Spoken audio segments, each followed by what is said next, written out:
Hello, welcome to another episode of Comics Unmasked, the comics podcast that I hope you enjoy listening to. If you are one of the three people who's probably listening to this, maybe more, who knows? But I'm here We'll again. make it a bit more. Yeah, we talk about comics, and it's all three of us back after a couple of weeks where it was only two of us. It's myself, Connor, and Andrew. Just a general discussion this week. We previous two episodes, if you've seen them by now, I will admit we've recorded a fair bit in advance, and I have been playing with the order a little bit of what we've recorded as I've been putting it out. But the previous two episodes were probably Star Wars and interviewing Andrew. So we had two heavily themed episodes. So we're just going to talk about comics today. Because, Comics are good. Yeah, we like comics. And it's good that we're doing this now because for the first time in like 4 months, I've actually read some comics in the past 2 weeks. Yeah, we've had a host who doesn't read comics for the entirety of this show. Draws them, but doesn't read them. Yeah, I draw them, but it's because I hate most comics, so that's why I draw them, so that I hate them less. No, I'm joking. Yeah, I read the first 5 volumes. Well, I say first 5.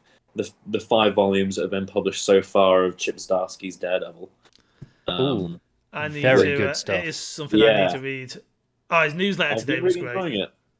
Yeah, I hadn't read Charles Soule's run, and I've read bits of Mark Waid's run, and it's made me want to go back and read both runs now.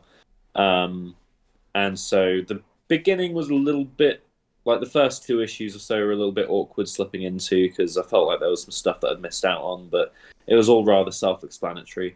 But I really enjoyed it, and I think it's the first time I've read like a modern Marvel comic in the last 5 or 6 years has really kind of grabbed me. I know you were thinking of picking up Marvel Unlimited in our in Man and Connor's ever a long crusade of shilling comic subscription services. Hey, they're good value for money. If you want to read a lot of comics, they're great value. Who doesn't want to read a lot of comics? Yeah.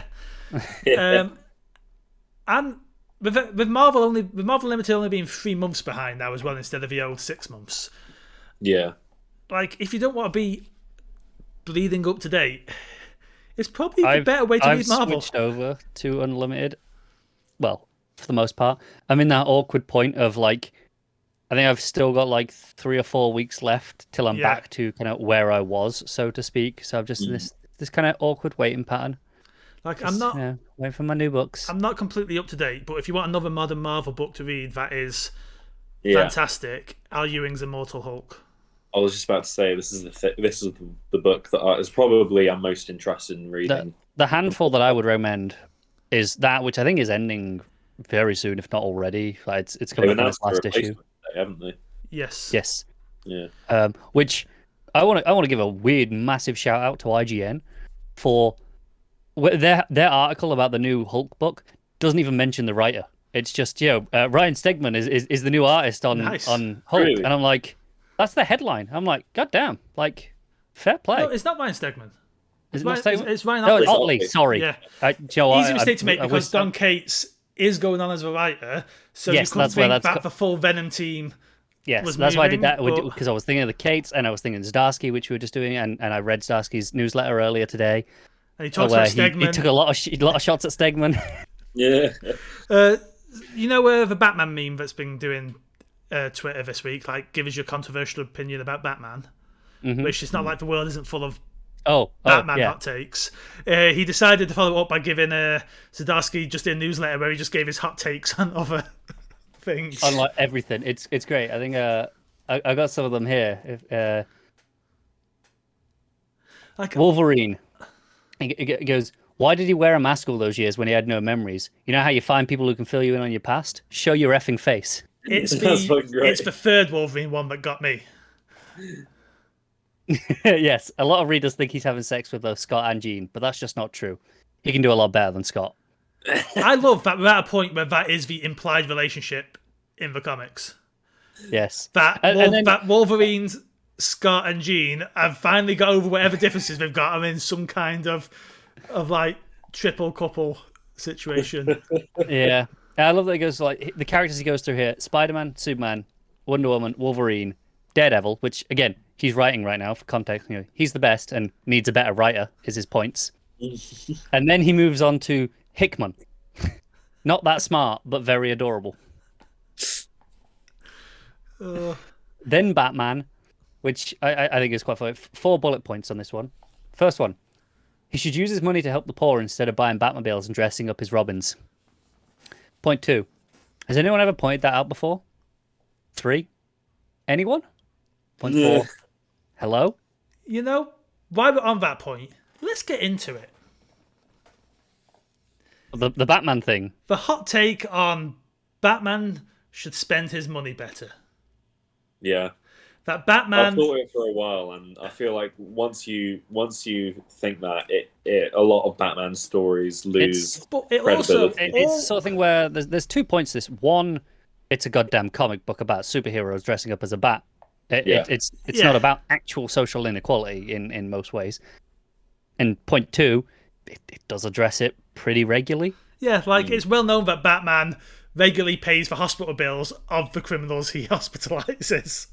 Even going back to, I can go back a decade to the start of the New 52 stuff, and all of that stuff was about him funding the renovation of the city and kind of modernizing it. Like that was the early stuff with that first Court of Owls stuff was about all of those half-built buildings that they've infiltrated.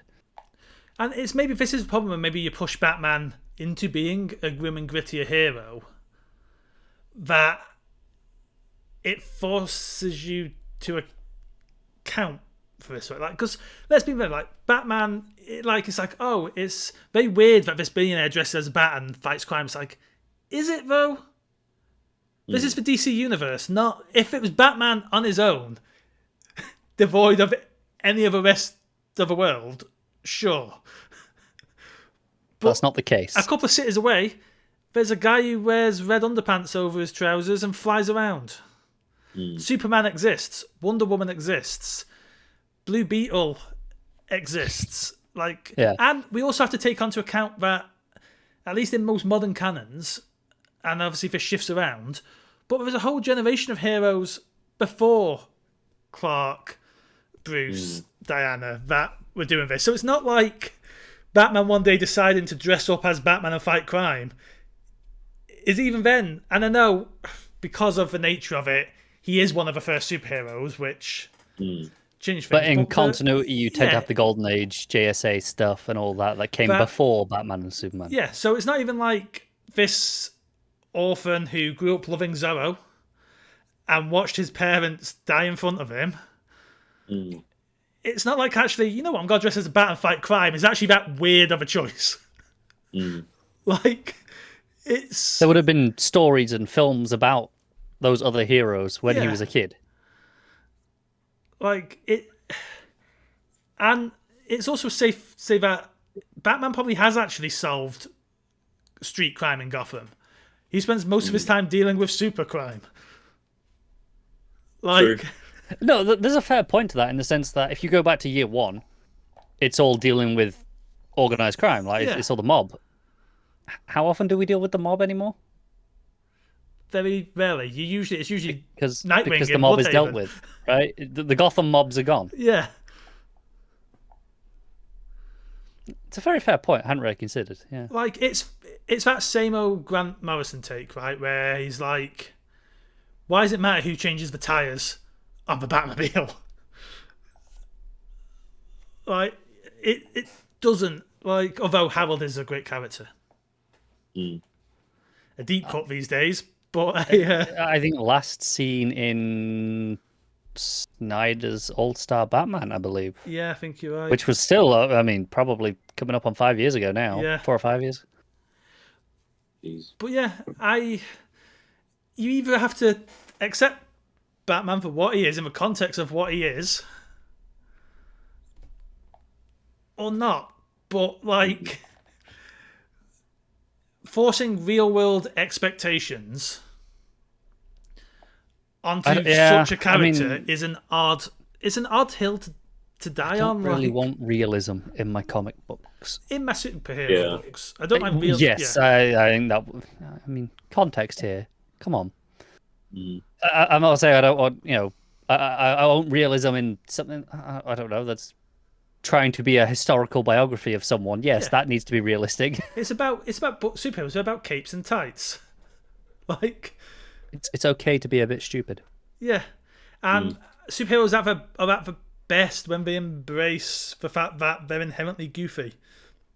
And it's like one of my favorite superhero films is Billy Zane's Phantom film. I absolutely love that movie, and it's because it doesn't pretend to be anything other than what it is, which is pulpy, fun nonsense. Yeah, I think that's why I'm looking forward to Gunn's Suicide Squad, because it looks. We've seen what he did with Super, right? And it's on that again, very edgy, but in the sense of it knows what it is. It's being schlock. It's why I love Birds of Prey, the film. It's. I did not expect to hear this. You didn't expect me to love a Birds of Prey film? I mean, I guess I should have done. Are you very surprised that I am a big fan of Birds of Prey? A film entitled Birds of Prey and the Emancipation of a Fantabulous Harley Quinn. Does the fact that I love a film called that really surprise you? No, I wasn't expecting this to come up today. And I love it as well, but I just wasn't expecting it. I mean, I've seen it. I saw it twice in cinemas, I think. Fun fact, it's the last film I saw in the cinema. I saw Invisible Man afterwards, but 1917 for me. Oh, that's good though. Yeah. To be honest, all three of those movies are pretty good. I mean, there's pressure on what I go to see to return to. How accurate Birds of Prey is to the comics aside is unabashedly a comic book movie. Yeah. Yes, I really enjoyed it. And the And I also don't think are we doing spoilers for Birds of Prey? It's an old enough film. Go for it. Yeah. Black Mask. I was gonna say before we do, spoilers for Birds of Prey. Yeah. Mute us. I'll wave when we're done. Yeah. Black Mask's death in that film was just like fucking hilarious. Yes. Everything with Black Mask in that movie is great. Yeah, it's a great you portrayal. can just tell Ewan McGregor was having the most fun of his whole career. He was just like, screw it, let's camp it up, let's go. I love watching Ewan McGregor have fun as well. Yeah. It's like he's the kind of actor who, when you can tell he's having fun, you have fun along with him, kind of. Yeah. Yeah. Also, Margot Robbie is casting on the level of honestly, of Reaver Superman. Like, it's that level of bold claim in regards to pitch perfect casting, and you just, when she's in character, just embodies the character. Like, I can't picture anyone else right now as a live action Harley. No, that's a fair point. I'm struggling. Like, and you can tell she loves the character. Oh, she definitely does. You can tell time and time again, like, she's like, that film, she deserves as much credit for that film as Jan, in the fact that like, you can tell as a producer she wielded her power to get the cast she wanted. I mean, director I know she wanted. For a fact, she spoke on the record about how they wanted to just do a solo Harley Quinn film. She was like, no, and used her influence to go, let's bring in some, other women and have, let's widen the circle a bit. And as someone who Harley is one of her favourite comic characters, as an actress and producer, she's someone I'm very happy that she's in her hands, kind of. Yeah, however long she is shepherding this character, and it does feel like when it comes to this character, she does have a lot of pull at Warner. That, I don't think we'll get any majorly bad takes. No, you might get bad films, but not necessarily bad interpretations. What's the next film that she's going to appear in after Suicide Squad? Nothing. I don't think we actually know officially. Yeah. Which is weird, given the amount of films that they've announced that are never going to happen. Oh yeah, spoilers over, guys. Yeah, as soon as they announced like half the stuff they were doing, like the New Gods film, the Batgirl film, New Gods is officially cancelled now. Yeah, as soon as they announced it, I was like, I really want this to happen. Batgirl has directors now. Film. Oh yeah, I mean, I guess the Joss Whedon directed Batgirl. That one fell through, thankfully. So I'm so glad. Yeah. Yeah. But I was really sad when New Gods was cancelled because it seemed like it was going in an interesting direction. And I would much rather see Ava DuVernay's New Gods than Zack Snyder's New Gods. I mix that. I would rather see that than Zack Snyder's version. It's a low bar. But then, I don't like that much of her stuff. Like, I don't love that much of her stuff. And King again, was pretty involved. Not the perfect film, but the Disney film based on an adaptation of, is it A Whisper in Time? Oh, I know the one you're on about. The DuVernay film, Wrinkle in Time. Wrinkle in Time, yeah. The visuals in that. Very colourful. Yeah, and I think that could translate very well to making a New Gods. Very colourful, but God, what a boring movie. I like it. I've only seen Selma and 13th, and I loved 13th and thought Selma was pretty good. I like Selma a lot, I would be fair. Wrinkle in Time, I just thought was boring. And I like that sort of movie, so it's not like I'm, just forcing myself through stuff here. But Warner was still in a boat, and even now after the sale, who knows what to expect from... My stance on Warner is always, Warner's gonna Warner. I feel at times you can give Warner, you can set up the perfect thing for them, and they would somehow find a way. To fuck it, yeah. And the studio I love, anytime I see the Warner Bros. Logo hit or anything like that, there's a part of me inside that just tingles at Warner. It's that classic Hollywood kind of... I feel like that with Universal. Every time Universal... I love how willing Universal is to play with their logo and how long they've been doing it for. Oh, like Goofy credit opens. Yeah, I watched a film recently that's quite old, and it had a little play on the Universal thing. It's like, man, they were doing it this far back. I can't even remember what it was I watched. Oh, Doom. I think it was Doom. Really? Because, I know there are definitely examples, but like you've just mentioned one, but the earliest one I think off the very top of my head is Scott Pilgrim. Mm. Yeah, that was when I remember them start. That's when it became part of my brain was, this is something they do. They did it with all the Minions films, right? Yeah. Mm.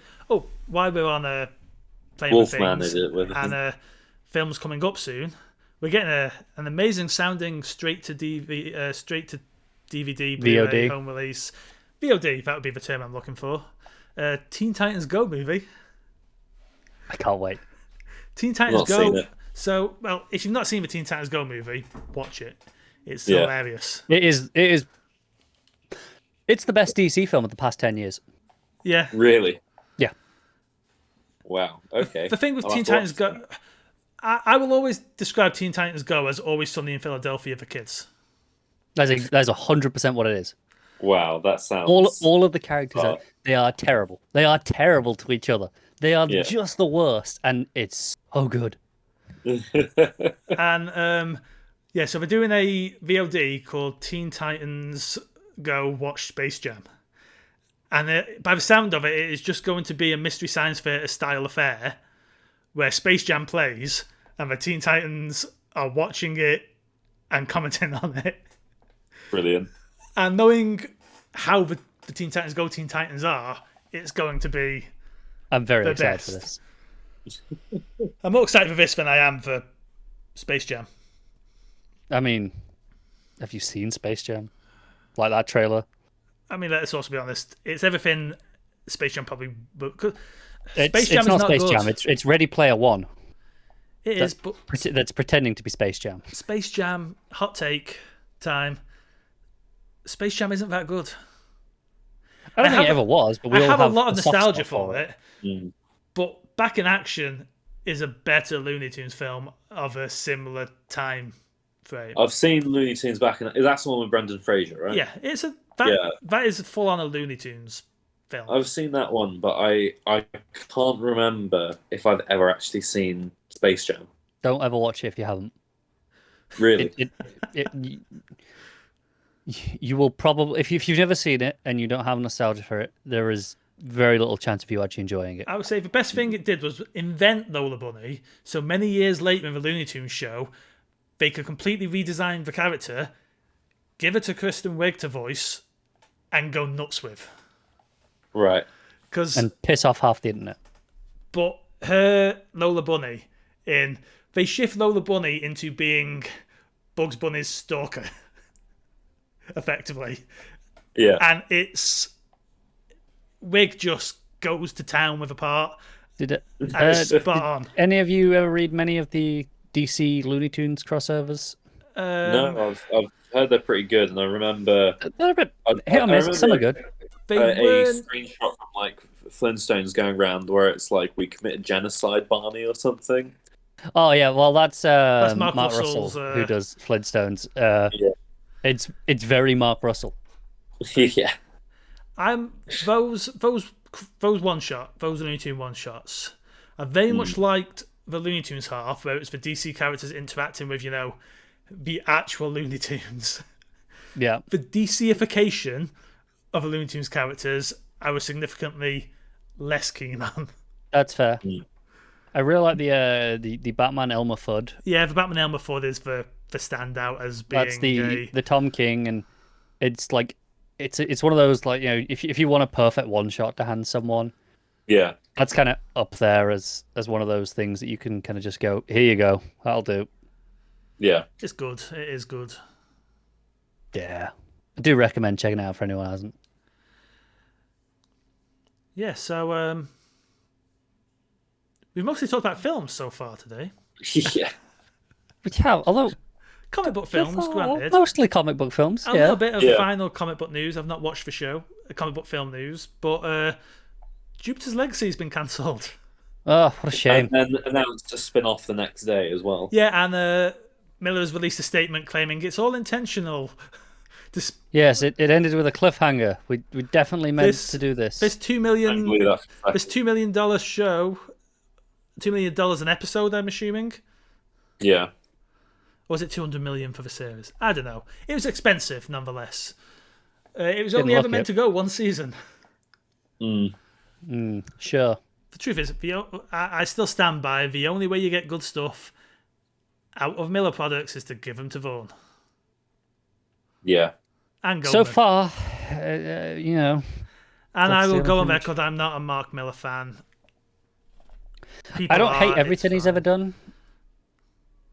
I think I've said on this show before, I like his very early work when he was still on I like Grant enjoyed Morrison's leash. Ultimates, and I've only read the first volume of Jupiter's Legacy, but I enjoyed that. I thought it could have been a 20-issue series rather than a 6-issue series. Like, you know about a lot of his stuff where, especially in the last 5 or 6 years, where a lot of his stuff is clearly TV pitches or movie pitches. Not yeah. technical He stories. has no real desire to make comics. Comics are just a way for him to basically write scripts to sell. For other people to adapt, so he doesn't actually have to do the script writing. I remember I mean, looking really at enjoying Kick-Ass when it came out, it's but significantly I better don't than want the to comic. reread that. Don't reread it. I mean, the film is Yeah. significantly better than the comic. Yeah. If you ever get the urge to reread Kick-Ass, just watch the film. The thing watch is, the film, yeah. he's not bad as an ideas person. And what happens when a lot of his stuff gets translated into film is the screenwriters and the directors dampen down his worst instincts. Like, Yeah, they take all the. He feels he's a very unconfident writer, which I know that sounds weird when I'm talking about Mark Miller, but what I mean is, I don't think he has confidence in his ideas to stand on their own, so he has to make them edgy. To And be like, it's- because that'll make it, that'll be safe. but it's teenage boy edgy. Yes. It's like, as a comics writer, he's he's someone who read Frank Miller and didn't understand Frank Miller. He's that famous Alan Moore quote where he talks about fans who love Rorschach, and he says like, "Please stay away, like just don't come near me." Yeah. Mark Miller is one of those people. He is. And And again, what was- you know what, not we're that gonna- everything he's ever written's bad. What was the series that he did that was a take on Shazam? Was it Superior or something? I can't remember. I can't remember. Superior, I think, was a Wade thing. Yeah, Superior was, and that was a Superman Yeah. kind of. Well, there's one that he's done that's a Shazam spin-off. It's a take on Shazam with Laniel Francis Yu doing the drawing. And I enjoyed that, but my one criticism was that it was basically there was so much swearing in it that it just felt like completely That is unnecessary. Superior as well. I think they must have both done a Superior thing. Is it Superior? Yeah. Isn't Superior also the Alan Moore Superman Well, no, sorry. For Rob Liefeld, Superman pastiche that Alan Moore then worked on for a while. No, that's Supreme. Yeah. Yeah. But the point of the show has always been more positive than negative, and we're Yes, it would be easy to yeah. make With- fun of Miller or Liefeld. Take your I've been pick. enjoying watching Neil Gaiman answer people's criticisms of his casting on Oh, that's Twitter been lately. so satisfying. Also, because I think the actress they cast as Death. I mean, I've only seen her in The Good Place, but she's a fantastic. I'm completely unfamiliar with her, so I have no She opinion on that plays particular like casting. she plays a secondary character on The Good Place, which I can't really say who or what a character is without giving away Which The Good Place. I've seen. I love it. A Good Place, but I can't. So she's the girlfriend of one of the characters in a later season. And Oh yeah, I know who you're on about. Yeah, she has a strong Australian accent in the show. I don't know if she's yeah, she was Australian good in The Good in real Place. life. She was very good. But in it. she is phenomenal in that show because she's just so watchable. Everything that she does, she just is really interesting with whatever line she has. And I can imagine, I think obviously they're going to be reimagining Death away from kind of the 1980s goth girl, Which made sense at the time. yeah, And also it's almost there like were black goths as well, Of Also, course, yeah, but I let's don't know if just- anyone let's just listened to take the a- audio version from stop. Netflix. Not yet. No. Oh, Kat Dennings' death in that is Yeah. shockingly fantastic. But let's just take a note of what the Endless are for a second. Their concepts, eternal concepts, molded by humanity. yeah. You can't miscast an eternal concept. Like, Yeah. You And even can more so if the, you're an angry man on the internet.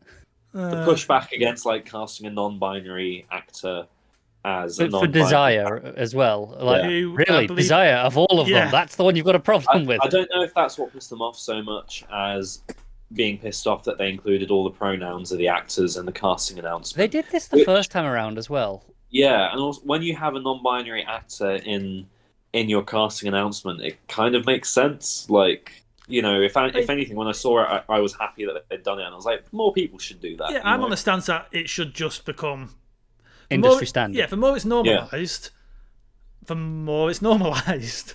Yeah. Yeah. I like, honestly, I have very little to say about a lot of the casting of this particular batch because I'm unfamiliar with most of the actors here.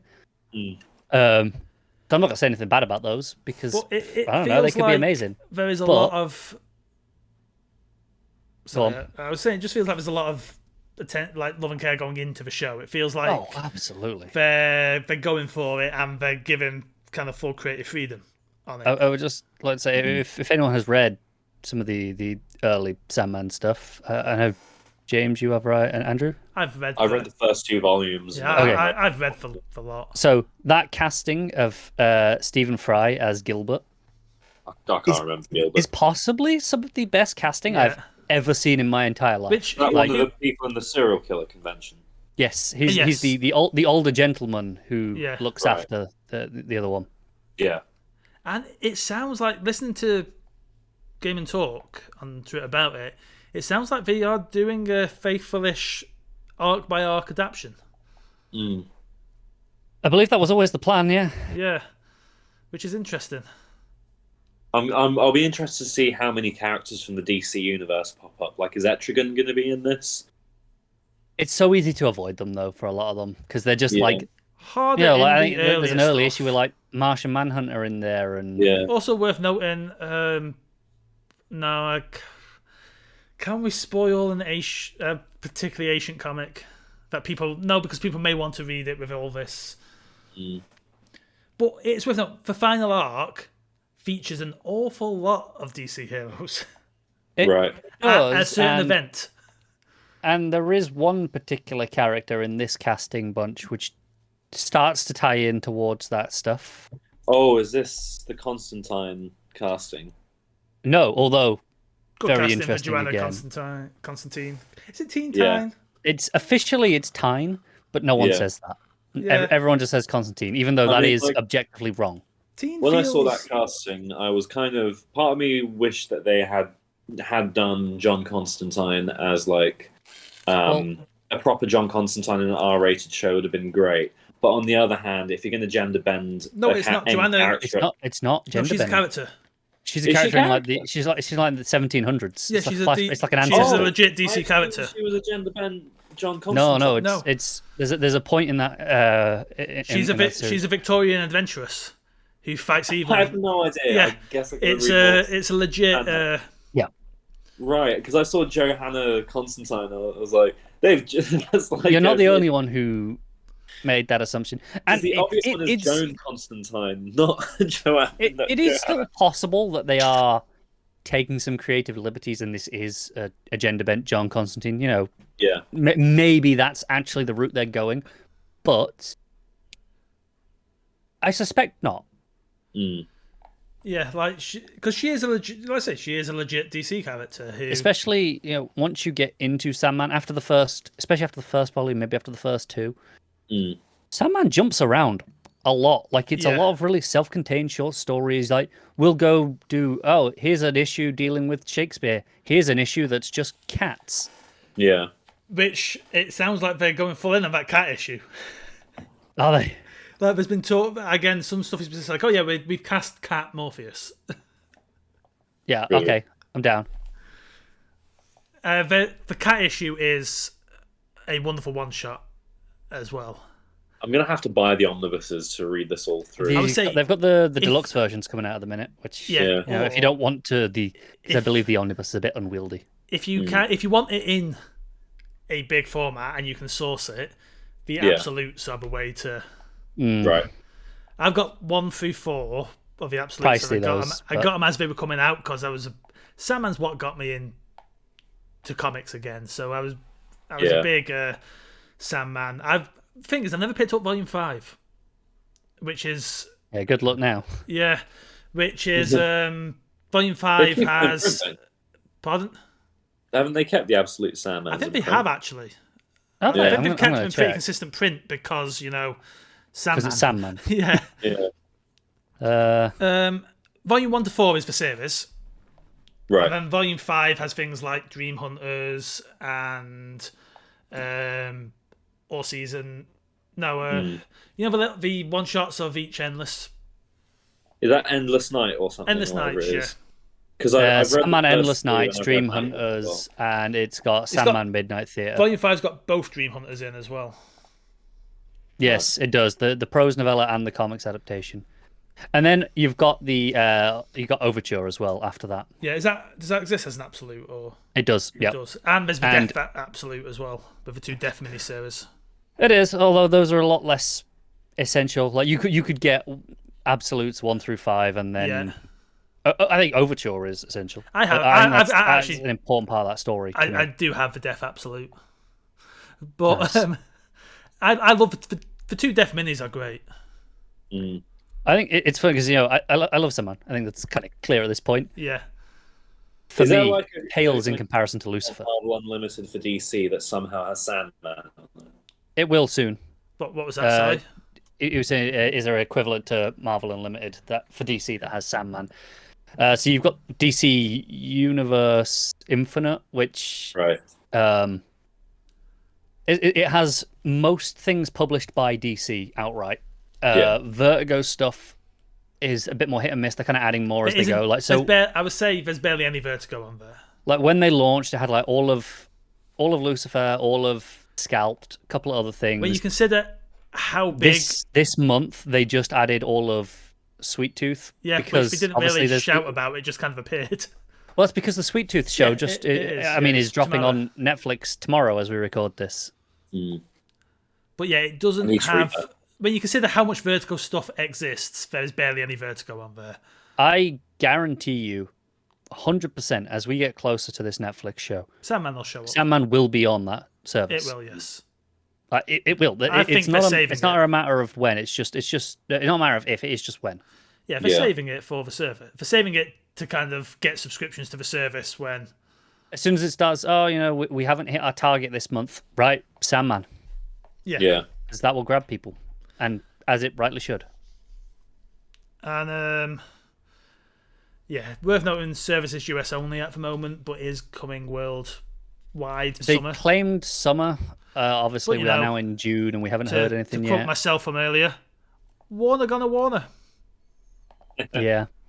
And it is thankfully very easy to access. Well, they forget anywhere outside of America exists. They do. They really do. That was terrible. Yeah. Yes, I got it. It's why I just heard decided to gloss over steamroll through. But yeah, Warner forget countries outside of the United States exist. It's like they don't want our money. I realised what the Warner Archive Blu-rays, where they release a bunch of classic films on Blu-ray that are from their archive and they're made to print. The Blu-rays aren't made to print. When it used to be a DVD program, they were print on demand. The Blu-rays they mass produce, but it's still part of the print on demand service. HMV's premium range. Yeah, they've redone a lot of them, aren't they? It's mostly Warner Archive films. I realised recently that it's basically Warner Archive Blu-rays. I need to get, because I really like the selection of films that they've got there. I've got a few. I ordered a couple the other day. I got Maltese Falcon and Dark Passage, and I want to get some more because I really like. I've got a fair few of them as Warner Archive Blu-rays because Warner just never really cared about region locking their discs. It's one of the few things that they've been good for. Yeah, they forget the rest of the world exists, and sometimes that benefits you. It's because they forget to bother locking them because they're like, oh, who cares? But Sandman. Looking forward to the show. I do need to watch the Audible adaptation, listen to the Audible adaptation at some point. It's very, very faithful. It's split into chapters, and each chapter is an issue, and they line up almost perfectly. They change the order, I think, once, where they move one issue, like they swap it around with one other, just to make things a little bit neater. But I'll be satisfied with the TV show if they do give us the 1 hour episode adaptation of 24 hours from the first volume. Oh man, because that is one of the best horror comics I've ever read, and it gives me chills to this day. Yeah, that is an absolutely incredible issue, and I really hope that they just do the 1 hour episode. Just all in the diner. It's also one of 3 series that launched Vertigo, because it's worth noting those early issues are not Vertigo books. Are they not? Were they DC books? Swamp Thing, more Swamp Thing, Constantine, and Sandman. Hellblazer specifically. Yeah, sorry, Hellblazer, yeah. That title hasn't been in major use for such a long time now that... Yeah. One fun fact, they wanted to call it Hellraiser, but, Clive Barker had a whole Hellraiser thing, so they went for Hellblazer instead. What rhymes with the razor? Blazer! But all 3 of those were DC books. It's why when the New 52 happened, they got folded. It's probably also what killed Vertigo, but they got folded back into. And I have 2 minds. I like Constantine being part of a DC universe. I think it's we can have both. You can, yeah. This is proved time and time again with Batman, in the sense that we have how many Batman ongoings inside the DC universe that are all functioning alongside each other perfectly fine, and then we have all the Black Label books. I mean, even going back to shit like Killing Joke, that's technically just a out of continuity thing that people are like, well, hey, hang on a second. Yeah. I don't know. It just annoys me.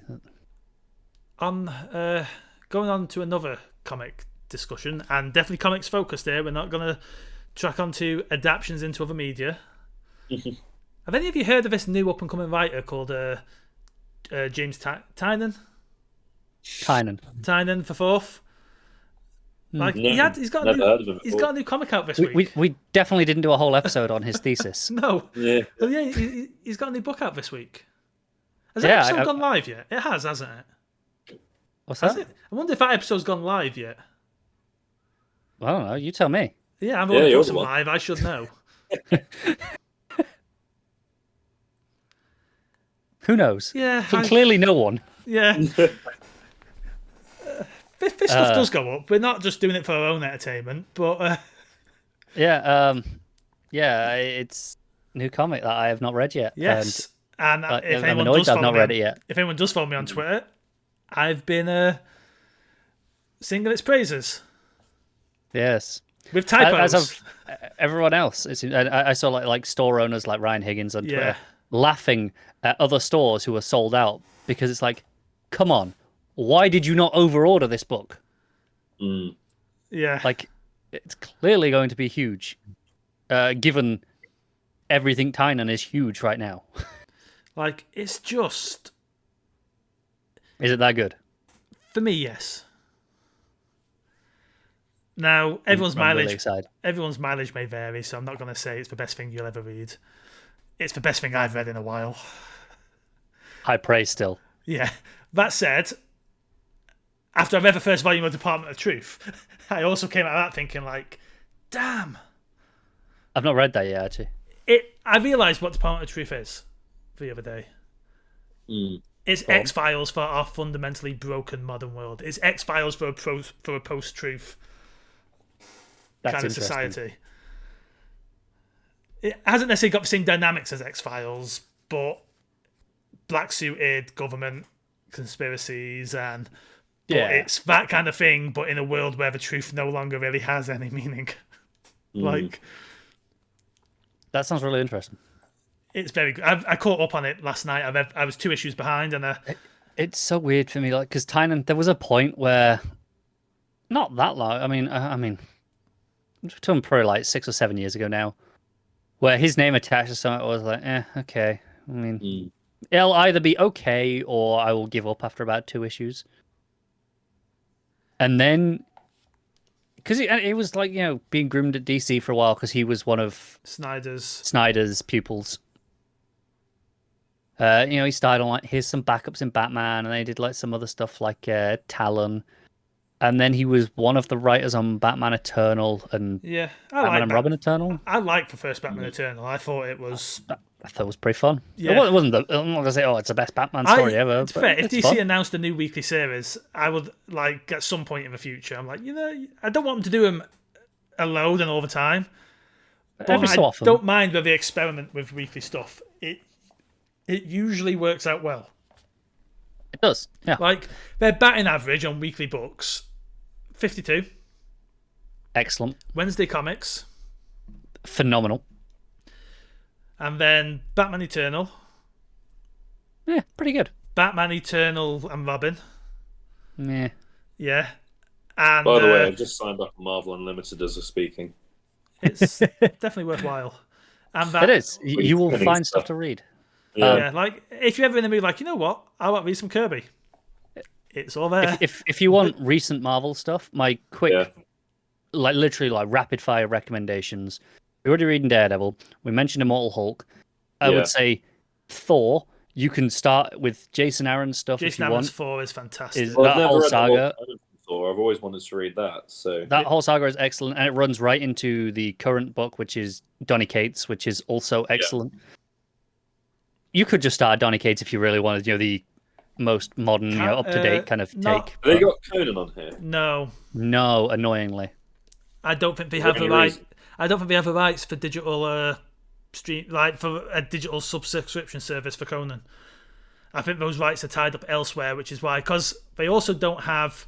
There's also only 1 issue of Savage Avengers on there, and it's the 1 issue Conan doesn't show up. There's 1 issue of Savage of Sword of Conan, 1 issue of Conan Barbarian. I think they started experimenting with putting a few things up, and then it stopped. Yeah. And I assume it's because lawyers were like, probably can't do that. I wonder if they were allowed first issues, because they're often given away for free on Comixology anyway. Yeah.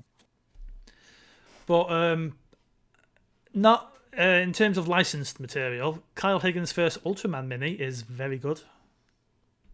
I agree. My first exposure to Ultraman was pretty fun. I knew of Ultraman, and it was something I've always wanted to get into, but that was my first time ever really doing anything. Again, I went and watched a couple of episodes of a show on Pluto TV, the free TV streaming service. Yeah. And Japanese Doctor Who. Pretty much, that's how I'm in. Honestly, that comic was pretty fun. Like a 5-issue mini. I think there's a second one. The second ongoing running now. at the moment. Young Avengers, not super modern, but Kieran Gillen and Jamie McKelvey's young. But you're not a big Gillen fan, are you? You know what? They announced a new con in my hometown just today. Where I haven't been back there in like 5 years, but they announced a new con, and it's like like brand new, and Gillen is one of the guests, and I'm like, maybe I could go on for a weekend. British Comic Cons, we have the polar opposite spectrums of British Comic Cons. Like, there's things like Thought Bubble, which are nothing but love for the craft. Yeah, and then there's the whole MCDM stuff. Yeah, and I have no idea where this Coventry one is going to fall, but the fact that they've got Gillen there on from the start makes me think maybe more on the comic-y end of things. Yeah, same. I would see his name and think that. I know Andrew's familiar with the area. It's all set like there's like 5 locations in the city centre where it's all based around. Yeah. Like Herbert Art Museum and stuff like that. I don't know if all around that area. Thought Bubble just announced Frank Miller as a guest. Yeah, that was a big one. Yeah, and some other very big names as well. Joel Jones. Yeah, I mean the whole lineup is looking fantastic. This year it looks like I have decided because I know like they've got Zdarsky going. I think. Yeah. Gail Simone's. I'm printing out Zdarsky's first newsletter and getting him to sign that. Just like it's his most important work. I think he'll love that. I think he'll appreciate the joke. Yeah, absolutely. He seems like the type of guy who would get it. Tynan's there. He is, yeah. Oh man, actually, imagine if you did it for them, if you just took people's newsletters for them to... I might do, Joe. I might just like go, I don't have any books for you, but here's a newsletter.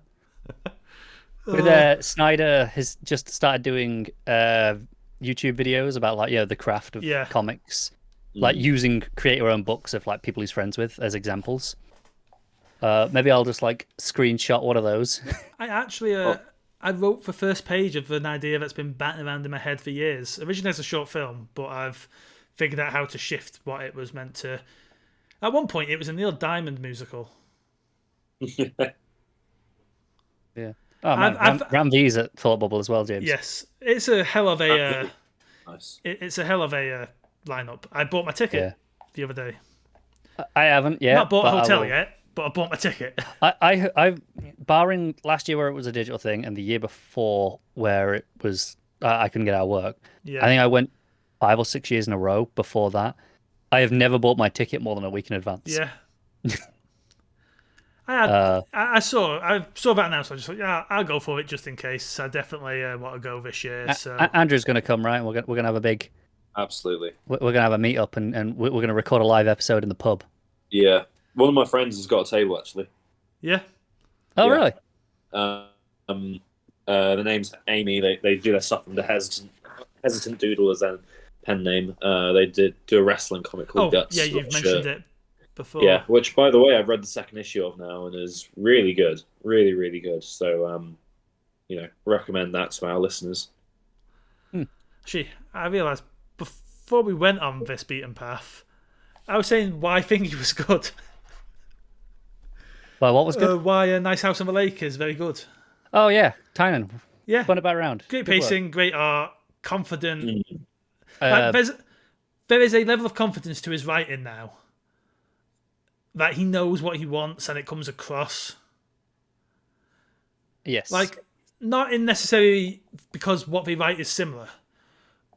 But yeah, he's writing like Morrison at his peak. He's writing like Moore at their peak. He's writing like all these classic writers. Yeah, Alvaro Martinez Bueno on art, right? Who is been Tynan's collaborator for years at this point in a lot of DC works. I think on going back to his Detective Comics stuff at the start of Rebirth, I think they did a bunch together in his Justice League Dark. So yeah. Oh, I framed some original art the other day.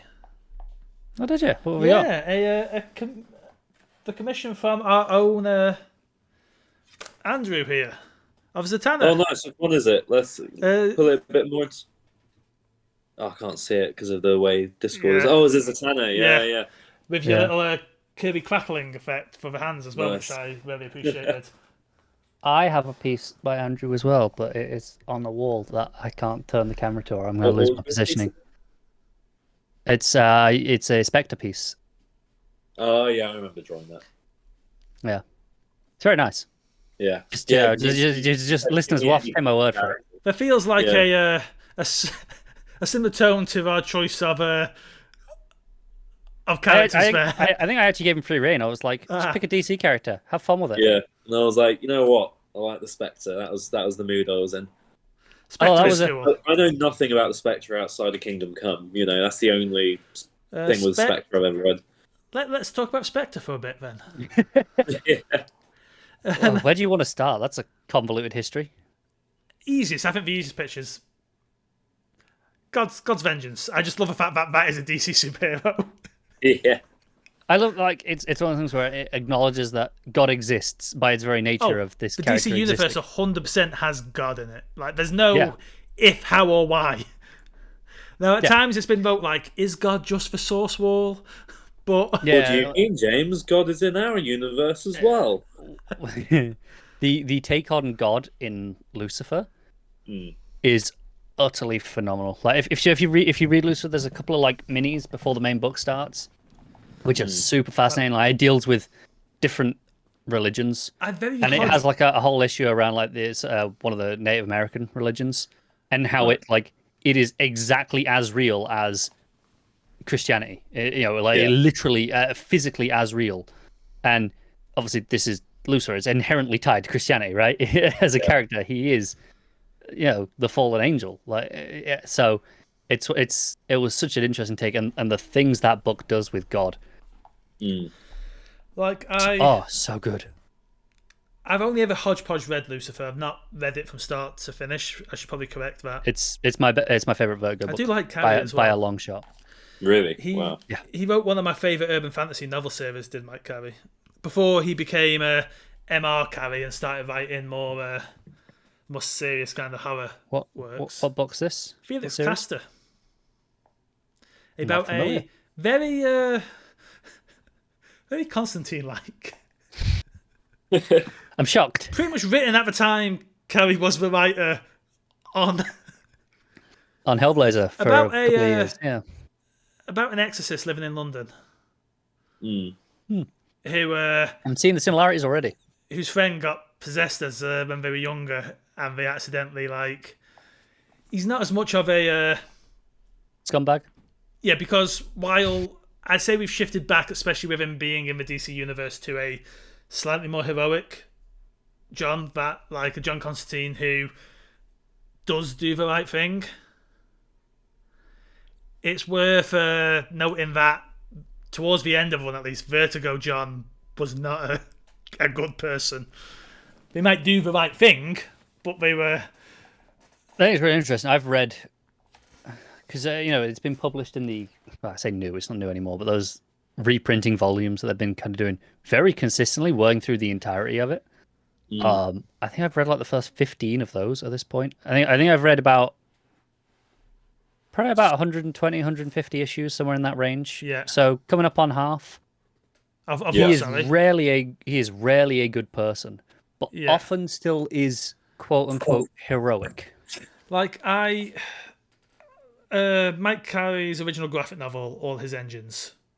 Yes, that's in there. Yeah, that is a very good John story, and is always stuck in my head for that final chunk where Chaz starts having to go at him because John's been basically bargaining with Chaz's kid's soul. And it worked out.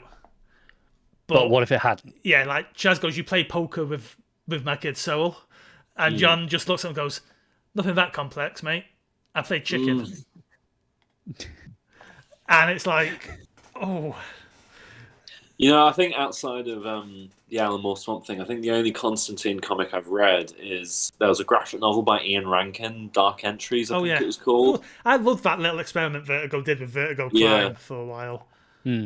Out of Vertigo Crime, I read that, and then they republished the original Road to Perdition graphic novel. The final issue of Cy Spurrier's Hellblazer just went up on did it? as well. I'll So probably read that whole thing now then. Yeah.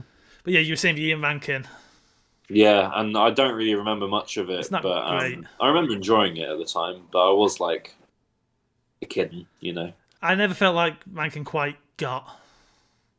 I mean, it's the only time he's wrote him, so it's not like he's one of these that final like 100, 150 because creators stayed on Hellblazer for long stretches. It tended to be 3-4 years on a short run. That final Peter Milligan one, yes, is just where he's old, like. Because that's the thing, if anyone's not familiar, in Hellblazer, he aged in real time. Yeah. So really? It took a very... I feel like one of these days I need to sit down and read Hellblazer, because I've got the first Jamie Delano volume, but I've not read any of the others. I'd say there's 300 issues. It's 300 issues plus annuals and minis and graphic novels, kind of like we're saying here. They're all It's very rarely valid. Not good. Like, it's... Yeah, it's always still at its worst. It's like, that was all right. Yeah, I've not read it all, I will admit. I've read about half, and I've not come across anything where I'm like, that's really bad. And if you like urban fantasy, I'd argue it's the urban. It's in comic form instead of book form, but it's the archetype for the hard on his luck, trench coat wielding magician hero, right? Chain smoking. Yeah. Don't forget the chain smoking. Was that the Butcher Files, Jim Butcher? No, Dresden Files. Dresden is insightfully more of a decent person than Constantine will ever be. Dresden is a traditional hero in the fact that he is through and through a decent...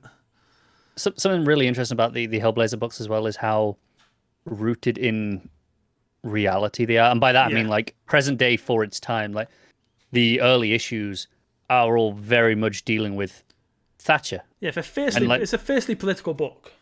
It is. It's very much, and very reflective. It's not like, we'll have stand-ins or anything. It's like, no, we're talking about Thatcher on a regular basis in those early issues. I mean, there's a reason, and I think why potentially modern Constantine books don't hit well. There's a reason for the bulk of its run. It's written by Brits. It is fundamentally... we've talked about like comic stuff. I think you can make an argument that even though it's an American comic published by an American company, that the 300 issue Hellblazer run is British comics. It is like I said, down to the point that it ages in real time, which is something that like no American comics do. Yeah. But by the end of it, John's in like his 60s. Judge Dredd does it. Yeah. Exactly. It's a very 2000 AD thing to do. He's in his 60s. He's in his 40s. It doesn't age in real time. Like it's pretty close. He's got to be in his 50s at least by the end of that. I think he's maybe because he's dating like a 20-year-old, and I think he's meant to be in his late 40s. Okay, I was thinking like 50s, but fair enough. But he's lived so hard that he's probably got the organs of a 60-year-old. I think he's got the organs of like a 120-year-old, if he's got any organs left at all. But I also love the concept that he's made so many deals with various things over the years that he potentially can't really die anyway because everyone has a vested interest in keeping him alive. Yeah. Like there are entire issues about that where he plays various demons off each other with various deals that he's made because he's like, you can't do anything to me because then he'll get the prize, and you can't do anything to me because then he'll get the prize. It's like, well, tough shit, what you gonna do? Like going back to Lucifer as well, there's the I think it's a Sandman issue, not a Lucifer issue. The Beach. Yeah, it's the end of Seasons of Mist, isn't it? Yeah. Yeah, but he's on the beach and he's just like, I've got, in regards to like talking to God, who obviously Lucifer objectively views as his father, right? As gotta give it to you. You make a beautiful sunset. That's just. I think just looks it's such an interesting character because where it leaves in Sandman is he doesn't want to rule hell anymore. He's like, I'm bored of this. I want to do my own thing. I want to be my own man. Like he realizes that his rebellion was even part of the plan. It was very much. It was teenage angst basically, and he's finally kind of matured out of it and is like, want to actually understand life for the first time, essentially. It's super interesting. I love that first part of Preludes and Nocturnes as well, where Morpheus goes to hell and plays the oldest game with the demon. And it's basically a wizard's battle out of Arthurian legends. Yeah. And it gives me goosebumps every time I read it. That final... Yeah. But if they go through all the things and how the devil thinks he's certain he's got it right, because he's like... They keep one-upping each other. Oh, I'm this. Well, I'm this. It's like if I'm a fly, you're a spider. And like the devil basically is like, I'm the end of all things. I am despair. I am all this horrible, horrible stuff, right? And Morpheus just responds with hope. And that's a great scene. Yeah, it's so good. So good. I love Sandman. Oh man. You're making me want to go and buy it and read it, which I cannot do this month because I'm more than broke. I never was. The Shakespeare issues. Yeah. And I love how they're spread out as well. They're just like, hey, well, let's go revisit Shakespeare every so often. Yeah, the pub issues. Oh, with the guy who was like, oh, being immortal would be great. Yeah, there's this guy who basically asked to be immortal, and Dream and Death basically go, okay. And the deal is so you're back here in every Yeah. however many years, 20 years. So you you see him throughout time, and it starts in the 1500s or something stupid like that. And at first he loves it, but as eternity drags on, eventually, you see what happens. Yeah. It's just full of moments. Like the death line, you get what everyone gets. Yeah. You get I think it's so experimental as well in its format. Like I say, there are all these just issues that are just all work as Sandman stories, right? But there is no one this is the Sandman ongoing narrative. It's technically there, but it's not what you're there for. It's not important. Yeah. It's something Tynan said on a tweet earlier in the week, how when he got into comics, he thought, there was no way someone who was out like himself was going to ever be massive. He thought he was only ever going to get put on the side characters. Constantine is I know he's run Constantine in the past because, hey, that's here's a queer character. Here's something for you to do. Basically, it was the expectation he had. And then he thought the age of long form create your own work, or not at least long form create a lead work, but long form create your own work as well was dead. Yeah. And how that's a very valid concern at that point in time. Yeah, 100%. Because we're talking a year or two into the New 52. Yeah, I think that's. I would say, because obviously you still have your Kirkman stuff going on through all this, but Kirkman kind of had achieved a point of just his own. Kirkman's Kirkman. Kirkman is off doing what he does. I think it's probably stuff like Saga that kind of but proved it's still possible. It's what I would call the second image boom. Yeah. If you consider the first image boom to be the foundation of Image, Walking Dead and Saga probably kicked off a second image boom. Yeah. I don't even like Saga that much. It's just very blasphemous to say to some people. I think it's fine. I like it, but I don't think I've ever finished it. It's an important book. I don't know if anyone's ever finished it. I think it's still on indefinite hiatus, isn't it? Technically? That's why it's been on indefinite hiatus for long enough where I would consider you can finish Saga until it comes back. It's a fair point. Yeah.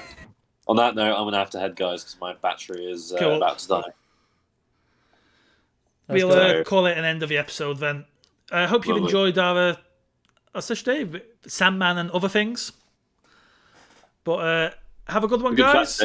Yep. It has been a very, like I say, we didn't have a theme today. And that's probably shown. I think the theme was you convinced me to get Marvel Unlimited. And read Sandman. Yeah. Well, yeah, we'll see you next time and have fun.